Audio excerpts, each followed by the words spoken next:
Good morning, friends. Today we are going to learn the next part of our course of film studies, that is the influence on Hindi cinema, that is influence of particularly Urdu literature. In the previous lecture, we learned about the effect of in Indian epic, that is the Mahabharata and Ramayana, and how the Mahabharata and Ramayana effect on Hindi cinema.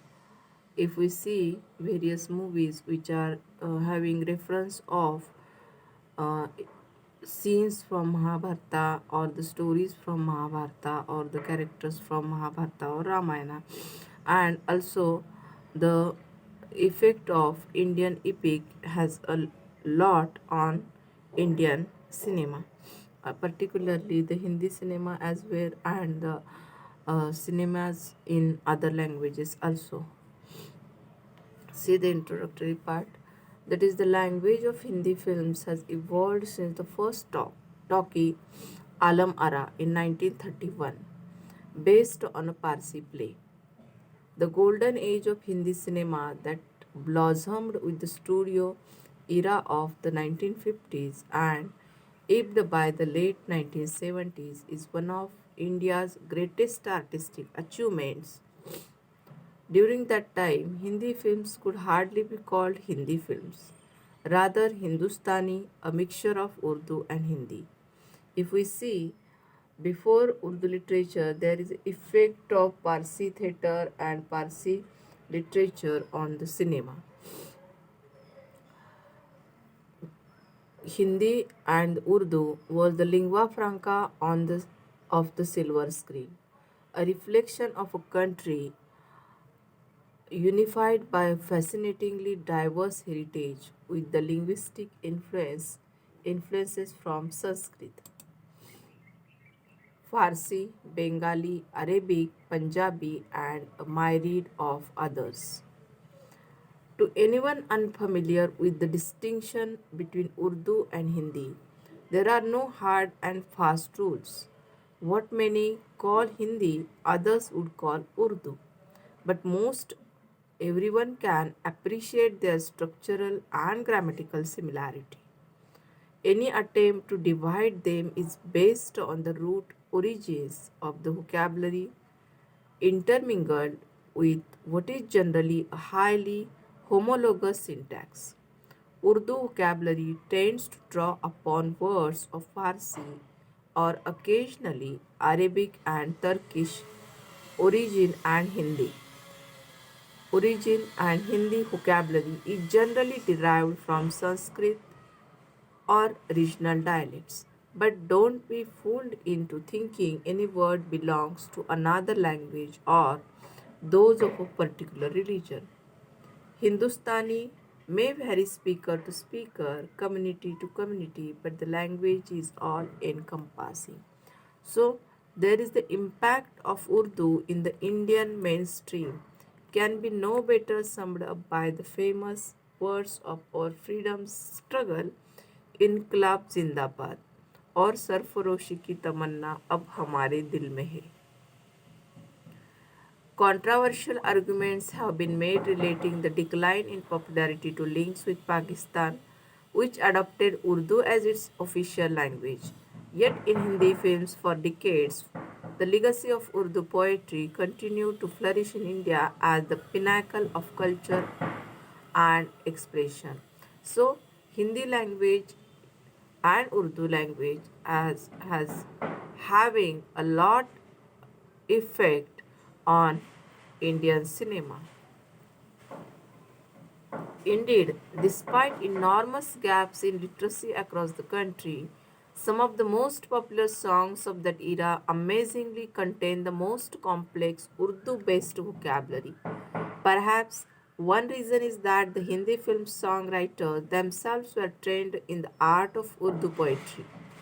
Many of the finest and most successful poets of Hindi film, Sahir Ludhianvi, Raja Mehendi Ali Khan, Gulzar, Hasrat Jaipuri, Kaifi Azmi, Jan Nisar Akhtar and Majruh Sultanpuri, to name but a few, began their careers in Urdu mushairats or poetic symposiums. Here we can understand how those directors wrote in Hindi songs using most of the Urdu words, and we taken it as particularly Hindi words.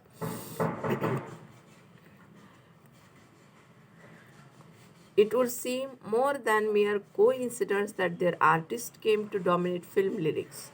Like many arenas, the Bombay film industry was an old boy network. Sahil Ludhianvi, for example, was close friend with Jan Nasser Nisar Akhtar, who became in laws with Kaif Azmi, who was prominent member of the pre-partition progressive writers movement with Majru Sultanpuri, and the music directors who often handpicked their lyricists and made recommendations to film producers were also steeped in similar artistic traditions. Veteran composer Naushad grew up in the heart of Lucknowi culture, and Madan Mohan spent his childhood in the Middle East, eventually getting his break by joining the All India radio in Lucknow. Yet connections in the film industry account for only part of its success. Audiences had to maintain demand as well. If we see Epic Kawali from बरसात की रात, the lighting odd, आपकी नज़रों में समझा, आपकी नज़रों ने समझा, फ्रॉम अपाहत अनपढ़ टू द प्लेफुल डुएट दीवाना हुआ बादल फ्रॉम कश्मीर की कली. So Urdu in films was remarkably accessible, holding a place for any viewer in every genre. True, it is unlikely the entire audience understood each word in those songs. However, in this manner, film and music could be educational for those who did not a unique way of preserving the culture they reflected back on. As parlor cinema, Diva Shaban Azmi aptly quipped, if you compare today's songs with the songs of the 1960s and 70s, then definitely today's songs are according to the demand. But if you see Hindi films used to protect the Urdu language as they used it, but it is slowly dying and I feel bad for it. So here we can understand how the same is extended for the dialogues also. If we see the movie like Pakiza, again the Mughal Azam, which is having pure Urdu languages and Urdu words used in it. Again, so many dialogues we can remember in Hindi films which is having Urdu base. If we see Urdu language and Urdu literature is having effect on Hindi cinema. So, Urdu is one of the few languages spoken across India and also Pakistan. Without a clearly demarcated regional home, it developed alongside modern Hindi, with which it shares a substantial vocabulary. Although it borrows more from Persian and Arabic, whereas Hindi draws from Sanskrit, and they have separate scripts. These differences are academic and facile because the colloquial overlap is considerable. The folk form of Notanki, for instance, uses mixed Hindustani idiom of Hindi and Urdu. This is understood by speakers of both tongues. Strictly Urdu theatre begins with a number of musical compositions in the mid 19th century. The earliest one was called Rahaz. These were written, directed, and designed by the Awadh prince Wajid Ali Shah in Lucknow. Glowing descriptions of this royal entertainment inspired Amanat to compose his famous musical Indra Sabha, that is Indra's Court, in 1853. In latter days, it staged in an open public space and probably also in the palace compound at Lucknow. It was an immediate and immense success both in performance and in print. With Indrasabad, nascent drama in the Urdu language came out of the exclusive presence of the court and made its debut on the public stage. Such was its popular impact that it inspired dozens of imitations elsewhere, causing a veritable tradition of Sabha plays to emerge. Amanat's work continued to be performed by commercial companies well into the 20th century. A more evolved phase started with the rise of Parsi theatre in Bombay. From 1854, these groups usually concluded their main Gujarati plays with partial Urdu afterpieces. In terms of the quantum written and produced, Parsi theatre's heyday was the most productive period in the history of the Urdu drama. Soon after the emergence of the first professional companies, the commercial potential of the language was recognized and the managers developed their Urdu activities. In the beginning, they made with scripts written or translated from Gujarati by local Urdu speakers, of whom Ronak and Aram are best known. Ronak and Aram composed many plays and operas for the Victoria and Alfred troops. Later, with growing possibilities for touring, the owners started recruiting genuine Urdu writers, mainly from the United Provinces and Delhi, like Murad and Habab. So, here we can understand how there are writers established companies and wandered throughout the countries for the movies and those theaters. As script writing became a lucrative career option, many who could write and versify in Urdu took to drama. A few stayed on in North India like Hafiz Abdullah and Nazir Abarkbadi to become popular there. Although a majority of these new playwrights were mechanical, run of the mill wordsmiths, some of them, such as Talib, Hassan, and Hashar, had genuine talent and creativity. These major playwrights, employed full time by the important companies, these were invented the distinct style recognizable as the standard recipe of Parsi theatre. They are often well versed in several languages and familiar with the forms and traditions of Hindustani classical music. The director with whom they worked closely were college educated and had a degree of familiarity with European literature.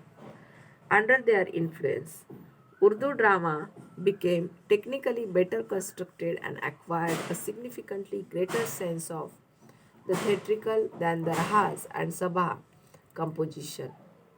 The plays were mostly based on the fantastic stories of erotic love and heroic adventure. These were derived from diverse traditional sources such as Indian folklore, Hindu mythology, popular history, Firdausi's Shahnama, and the Arabian Nights. This preoccupation with old, unrealistic tales held the Parsi stage until its very end. However, at the behest of the managers and with their active collaboration, a number of free and highly melodramatic Urdu adaptations of Shakespeare were made around the turn of the century.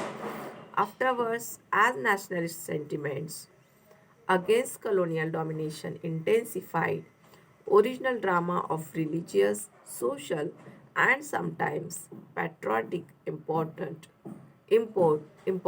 also appeared. The musical tradition continued to dominate. No opportunity was ever missed of introducing songs, dances, or rhymed verses in Urdu. The Shakespearean adaptations also followed the standard commercial strategies. Even distinguished writers like Hassan and Hassar were obliged to interpolate not only comic subplots and the mandatory happy ending, but an abundance of songs and dances into the plots derived from the bard. Possibly the North Indian Urdu poets were hired as resident authors. They brought over this tradition. This is because of the reason the kind of plays they wrote is significantly different from the kind that Parsi theatre presented in its early years. For example, in Aram's translations of Idulji Khore's Gujarati originals, songs and verses are woven into the fabric of the plot and seldom function as autonomous musical interludes. They usually do in the drama of subsequent decades. Another stylist element that the Urdu writers contributed was Nasr a Mukhaf, that is rhymed prose. The lineage goes back to early dastan or narrative literature. Although it made the dialogue stilt and artificial, it did enhance the oral quality and immediate impact in performance. So, in contrast, post Parsi Urdu drama distinguishes itself by its serious social and moral concern and realism of form and style. Theatre was no longer merely a source of recreation but also of meaningful experience. New authors wrote plays that directly or parabolically dealt with contemporary reality and problems. They tended to use colloquial speech and eschewed the practice of arbitrarily superimposing songs and dances. However, there was no commercial Urdu stage any longer. Same happened with the professional Urdu playwriters. As in several other Indian languages, it came virtually to a halt. Only the actor manager, Master Fida Hussain, kept his company alive till 1968 in Calcutta. Normal growth of Urdu theatre was also disrupted by the rise of linguistic communalism, which wrongly identified Urdu and Hindi with Islam and Hinduism respectively. It causes Urdu's popular base to shrink drastically during the middle decades of the 20th century. Urdu drama re-established its connection with practical staging during 1940s with Prithvi Theatre's production. These works by Lal Chand Bismil, Indra Raj Anand and Prithviraj Kapoor himself were written in Hindustani. Prithvi introduced eminent actresses to the Urdu stage like the sisters Zora Sehgal and Urza Bhatt. Certain chapters of the Indian People Theatre Association also performed Urdu plays and adaptations by Khwaja Ahmad Abbas, Sardar Jafri, Ashq and Habib Tanvir. Prithvi and IPTA advanced the cause of socially committed Urdu theatre. During the 1950s, the work of Quassia Zaidi and her Hindustani theatre further intensified the elements of modernity by presenting serious and skillful adaptations of major European dramatists. Stage worthy translations from Indian and foreign languages by famous Urdu writers such as Sajid Zahir and Majun Gorakhpuri continued in subsequent decades.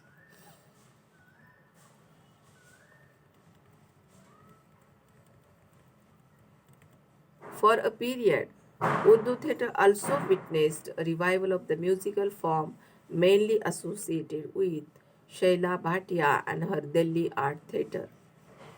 Between 1969 and 1990, she wrote or commissioned scripts dramatizing celebrated Urdu poets and verse and directed them emphasizing musical rendering of poems.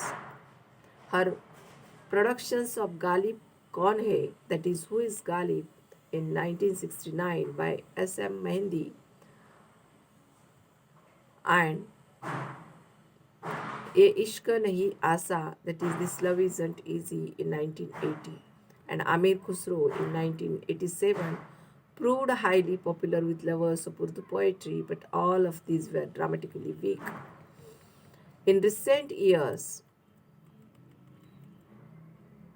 A new generation of Urdu playwrights has emerged. Still struggling to make a mark, they work with little known amateur groups in different parts of India, including Mumbai, Pune, Hyderabad, Delhi, Patna, and Calcutta. However, they do not add up to a sustained dramatic tradition. Despite their zeal and effort, the future of Urdu theatre, linked as it is to the fate of the language, continues to be problematic. There are several reasons for this. Some can be mentioned as a narrowing of Urdu's social base, lack of recognition, and inadequate official support for the language and its rich cultural heritage. Another is the changed social status of theatre in general for a marginalized art form that survives largely on government subsidy, corporate sponsorship, or patronage of a small, though culturally enlightened minority. These do not attract professionals. So here we can understand how Urdu theatre is also having impact of, on Indian cinema, and we learn about the Urdu theatre and its development as well. In the next lecture, we learn about the next part of our syllabus, Influence of Bollywood. Thank you.